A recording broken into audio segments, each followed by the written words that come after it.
everybody, and welcome back to my channel. If this is your first time here, welcome. My name is Avon Van Hassel. I'm a self-published author. I write mostly fairy tale retellings, but I have written a few other things here and there.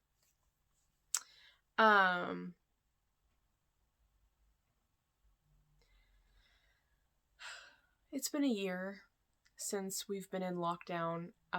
When I say a year since lockdown, I mean literally my family has been isolating for over a solid year. We've been to a store, I think, 4 total times. We haven't really done anything since that. We will get groceries delivered to the house. Once a week, we have dinner delivered to the house. We will sometimes do a curbside pickup at Target or something if we have things that we need from there. But apart from that, we haven't gone anywhere, done anything for a year. We have a couple of people outside our immediate family who both live alone and both isolate as strictly as we do, and so we are able to see those people and they come over. But apart from that, we've been completely isolated, and as far as I know, apart from these other 2 people, we're the only people we know who've done it. So it's been an intense year. In a lot of ways, it's almost like it didn't happen. I think it's because it felt like a year that felt like one day. Sometimes I'll refer to things that happened in 2019 as last year or a few months ago, and I have to think, no, that was a year and a few months ago. In other ways, it feels like 2020 was forever, backwards and forward. I wonder how much is going to change once the world opens up again and how much is going to stay the same. I feel like we're probably still going to have groceries delivered because we do a lot less impulse shopping. I find when we do our groceries that way instead of wandering up and down the aisles. And it is a bit more convenient, but I feel like the prices have been going up. So that's kind of we're going to have to find the balance there. I feel like we're going to do a lot less in-person socializing. I think we're probably it's dangerous though because we have a family full of raging introverts. And so to sort of normalize isolation, I think might be a habit to break out of. I was, like a lot of people, I was not as productive as I thought I would be in quarantine. I thought, since I'm such an introvert, this is going to be my year. I'm going to turn this horrible, horrible thing that happened into a positive, and I'm going to use it to really, buckle down and get probably more than one book written. I'm going to get all of my shorts written. I'm going to really get on top of my blog. It wasn't until about halfway through the year that I decided that I was actually going to take a stab at YouTube. But, there was going to be so much that I was going to get done because I have no distractions now. And that did not happen. There were so many distractions, and not just the drama of trying to figure out how to survive in this new world, with things like figuring out the groceries, figuring out how to safely have repairmen come over when essential things in the house broke down, how to move forward when things can't be fixed. And in my town, particularly, because I know a lot of you people out there are going to be like, just have a repairman over, just get it fixed. But people in my town, particularly, I've talked about how conservative this city is, but the majority of people here still don't believe it's real. And some people never wore masks. Some people never isolated. We actually had a doctor here who was famous for basically saying, you don't need to do any of that, it's fine. And we had our own news outlet basically muzzle him because... So, I feel like we as a family, being science-minded and rational, probably handled this situation not as well as other people in other parts of the country because we had not only the fear of the virus, but the fear of our fellow citizens. So there was always that kind of, are you really sure that you can trust the people around you? Which, of course, we can't. So you take people who are already not terribly social and then introduce a virus that spread through the air in a family full of people with respiratory illnesses, and then you add on top of that the fact that the community is not pulling together, and that's a recipe for some really paranoid hermits. But I'm hopeful about this vaccine. I can't wait to get it. We are absolutely at the bottom of the list because, you want to think something like, well, my asthma is going to bump me up the list, except that in this town everyone has asthma, so no. But I am feeling hopeful that the end is in sight, hopefully. And we already have so many plans for what we're going to do when we're finally allowed to leave the house. But it hasn't all been bad. I have actually managed to accomplish some things, and this video is not necessarily going to be about showing off what I've done, but I do want it to serve sort of as, I guess for me, as a sort of a reminder that it wasn't a lost year, and it wasn't devoid of anything positive. There were many, many, many negatives. There was so much drama. There was so much disharmony. There was so much bad. But there was some good too. In May, some of you might remember that I published my third book. So that was significant. Siren Song is available on Amazon for ebook and paperback. I learned how to can. I'm still only doing hot water bath canning because pressure canning frightens me. I'll be honest about that. But I'm getting more comfortable with hot water bath canning, so I'm looking to graduate up soon. I got serious about my succulent garden, so those are doing well.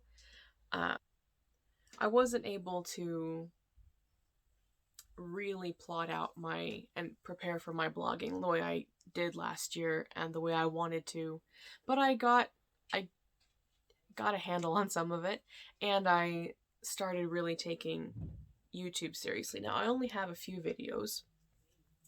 Oh, I also helped lead a writing workshop that was more fun than I thought it was going to be.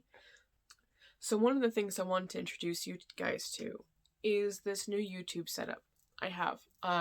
You'll notice that my background has changed. That's because sitting on my floor and shooting. First of all, I hate shooting on my phone. I'm shooting on my phone right now because I bought a camera that just is not working for me. But shooting on the floor toward my bookshelf just killed my back. And one of the things I'm trying to do and be better about is batching videos. So filming a bunch of videos at one time, editing them all, and then plotting out when they upload. I'm hoping that that's going to take a lot off my plate and take the rush to get things published every week, sorry. Take that away and make things a bit easier on myself. But sitting on the floor in front of my bookshelf for hours and hours just was unpleasant. So I got a tripod, which this is on a tripod now, and I got to set it up in front of my writing chair, and this is where I sit when I do all of my drafting and when I plan all of my social media, when I'm reading in the afternoon. So this is my nice, comfy papasan chair that I spend all of my time in. I didn't post a video last week because I have had a hell of a time between the Xbox whatever bar thing that is built into my computer. I don't care for it. So I had trouble with that. I was having trouble with the program I was trying to use. I I was having trouble with my microphone. I had to buy a whole new microphone. Like I said, I bought a whole camera that didn't work, and I ended up... It's not that it doesn't work. It does work. It just doesn't work for me. And if you're interested in that camera, I will put a link in the description for where you can buy it off me if you like it. There's nothing wrong with it. It just doesn't work for what I need it for.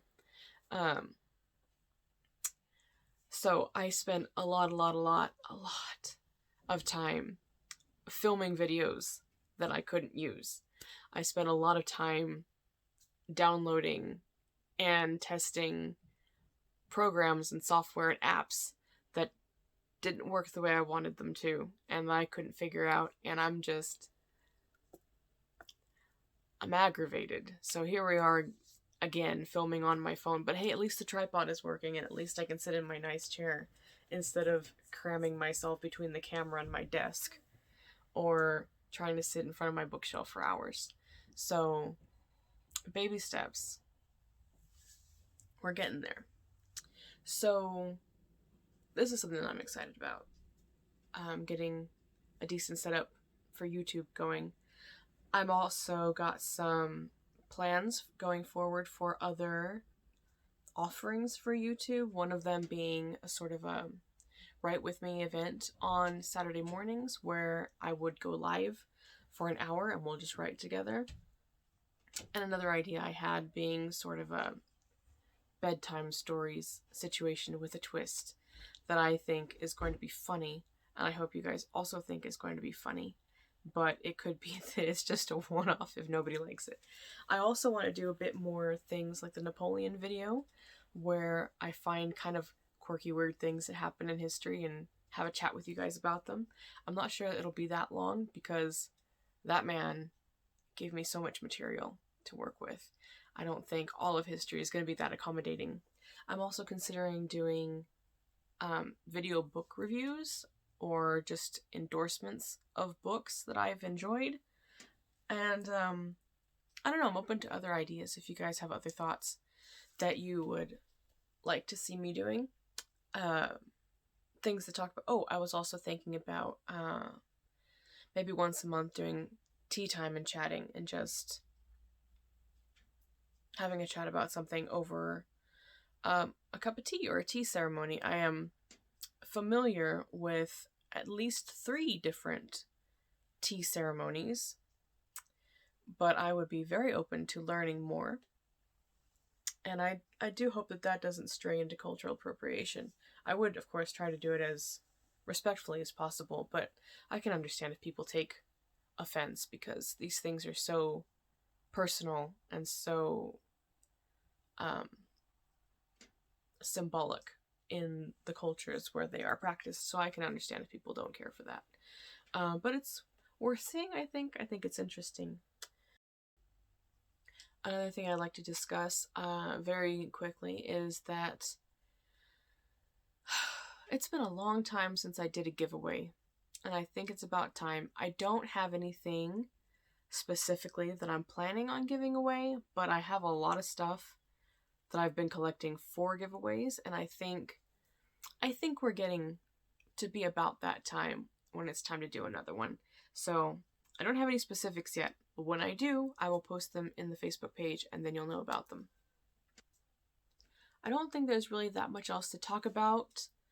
I just wanted to have a little bit of an update, let you guys know what I've got in the works, and kind of remind everybody that just because there's so much bad going on, that it's not all bad. There were, I'm sure if you think about it, you'll remember some positive things that came of the last year. Even if it's just a little win, even if it's just something small, but something that made you happy, something that you were proud of, even if it was just making it through, because a lot of people didn't. So if you made it through, then you were one of the lucky ones, and that's something to be proud of. So I'm going to leave you there because this is a pretty low energy video. I do have some fun things coming. I am planning another series. This time is going to be on character development, and we're going to focus on characters for a little while because I'm going to talk about not just character development in the same way that I talked about world building, but I'm also going to talk about some tips and tricks and tools that I use for character building. I'm also going to show you guys a little bit about Scrivener, which is my favorite writing program.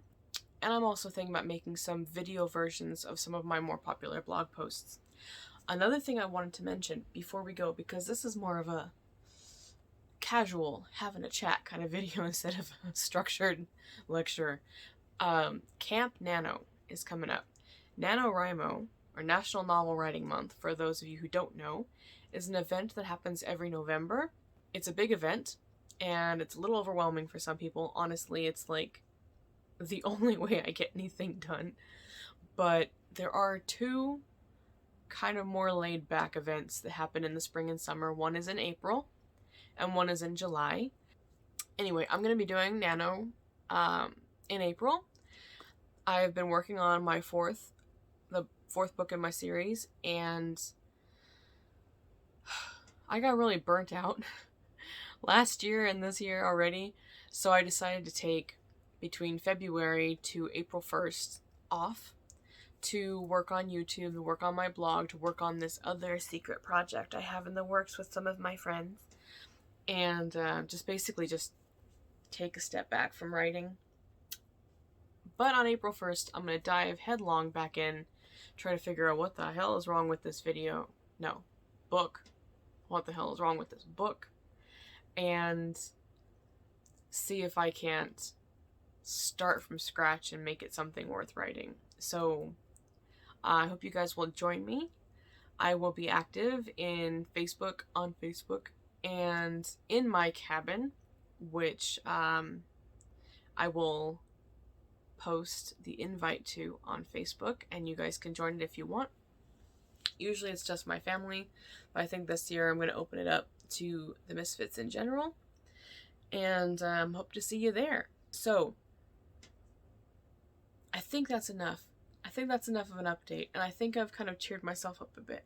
So I'm gonna end this video now, and hopefully I'll have it uploaded in time, and it will be ready on Wednesday, and I'll see you guys around. Oh, if you like this video, make sure to like it.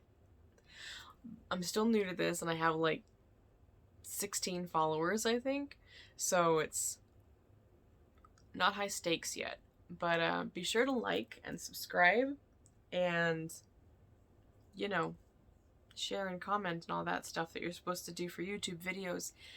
And I will see you hopefully next week, possibly on Saturday. We'll see. Okay, bye.